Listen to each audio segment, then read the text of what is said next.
ओम श्री गणेशाय नमः।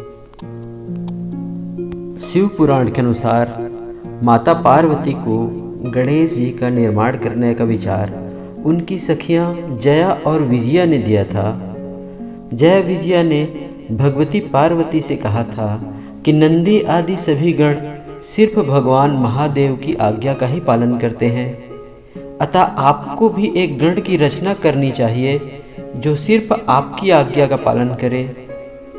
इस प्रकार का विचार आने पर माता पार्वती ने स्नान के लिए जाने से पूर्व अपने शरीर के मैल से एक सुंदर बालक उत्पन्न किया और उसे गणेश नाम दिया। पार्वती जी ने उस बालक को अत्यंत शक्तिशाली दिव्य आयुध प्रदान कर आदेश दिया कि वे स्नान करने के लिए जा रही हैं, इसलिए वह किसी भी दशा में किसी को भी अंदर न आने दे। ऐसा कहकर भगवती पार्वती जी अंदर स्नान करने चली गई। संयोग से भगवान शिव जी अपने गणों सहित वहां आए। उन्होंने भगवती से भेंट करने की इच्छा प्रकट की, किंतु मातृ आदेश को परम धर्म मानने वाले द्वारपाल बालक गणेश जी ने उन्हें हठपूर्वक पूर्णतः प्रतिबंधित कर दिया। तब नंदी आदि शिव गणों ने बालक को समझाने का प्रयास किया और इस प्रयास में बालक गणेश ने उन्हें युद्ध के लिए चुनौती दे डाली। भगवती पार्वती के अंश से उत्पन्न गणेश जी के समक्ष शिवगण भला कहाँ टिकने वाले थे। पल भर में बाल गणेश ने उन्हें धूल चटा दिया था। तब भगवान शिव जी ने बालक गणेश को बहुत प्रकार समझाने का भरसक प्रयास किया कि पार्वती उनकी धर्म पत्नी है और उन्हें उस आदेश का प्रभाव नहीं पड़ता, किंतु परम मातृभक्त गणेश जी के लिए मातृ आदेश के संपूर्ण परिपालन के अतिरिक्त अन्य कोई भी तथ्य महत्वहीन था। तब शिव जी उस हठी बालक एवं उसकी उदंडता से बहुत अधिक क्षुब्ध एवं क्रोधित होकर त्रिशूल के एक प्रहार से उस बालक का सिर विच्छेदन कर देते हैं और अंदर प्रविष्ट हो जाते हैं। जब पार्वती जी ने शिव जी को अंदर आते देखा तो वे अत्यंत विस्मृत हो गईं। भगवती बोली कि आप अंदर कैसे आ गए? मैंने तो बाहर गणेश को किसी को भी अंदर न आने की आज्ञा दी थी। तब शिव जी उन्हें सारा वृत्तांत बताते हैं। यह सुनकर माता पार्वती अत्यंत क्षुब्ध होकर रौद्र रूप धारण कर लेती हैं। उनके पुत्र वियोग में रुदन एवं क्रंदन से संपूर्ण ब्रह्मांड कंपायमान होने लगता है। संपूर्ण सृष्टि, ग्रह, नक्षत्र, तारामंडल अपनी गतिमती दशा दिशा से भ्रष्ट होकर अनियंत्रित व्यवहार करने लगे। शिव जी भगवती पार्वती जी को समझाने का बहुत प्रयास करते हैं, किंतु माता भला पुत्र वियोग कैसे सहन कर सकती थी। स्थिति की जटिलता को देखते हुए सारे देवता वहां एकत्रित हो गए। सभी ने भगवती पार्वती जी को समझाने का प्रयास करते हैं, पर वे नहीं मानी।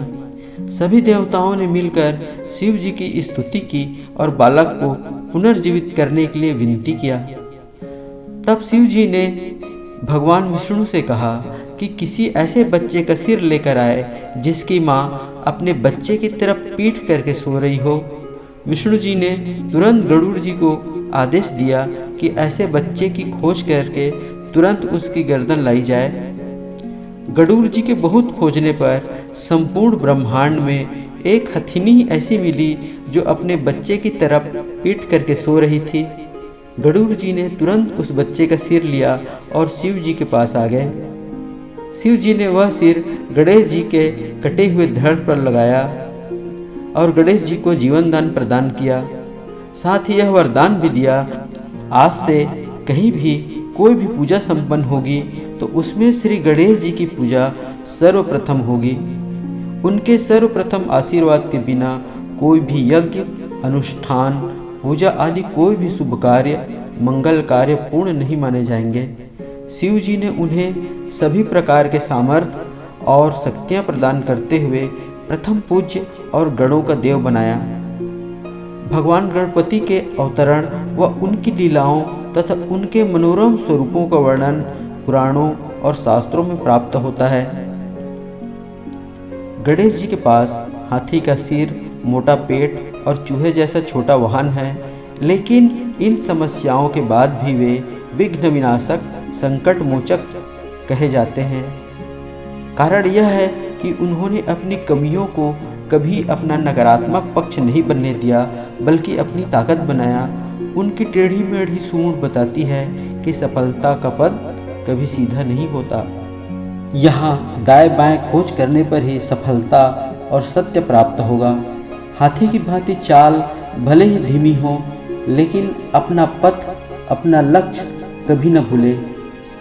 उनकी आंखें छोटी लेकिन पैनी हैं, यानी चीज़ों का सूक्ष्मता से विश्लेषण करना चाहिए।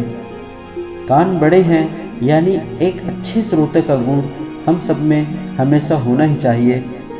गणेश जी का बड़ा पेट उदारता और संपूर्ण स्वीकार को दर्शाता है।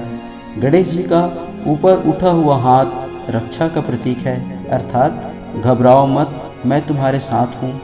और उनका झुका हुआ हाथ जिसमें हथेली बाहर की ओर है, उसका अर्थ है अनंत दान और साथ ही आगे झुकने का निमंत्रण देना। यह प्रतीक है कि हम सब एक दिन इसी मिट्टी में मिल जाएंगे। गणेश जी एक दंत हैं, जिसका अर्थ है एकाग्रता। वे अपने हाथ में जो भी लिए हुए हैं उन सब का भी अर्थ है। वे अपने हाथ में अंकुश लिए हुए हैं, जिसका अर्थ है जागृत होना, और एक हाथ में पास लिए हुए हैं, जिसका अर्थ है नियंत्रण। जागृति के साथ बहुत सी ऊर्जा उत्पन्न होती है और बिना किसी नियंत्रण के उससे व्याकुलता हो सकती है। इसलिए उस ऊर्जा को नियंत्रण में होना चाहिए, जिसके गणेश जी प्रतीक हैं।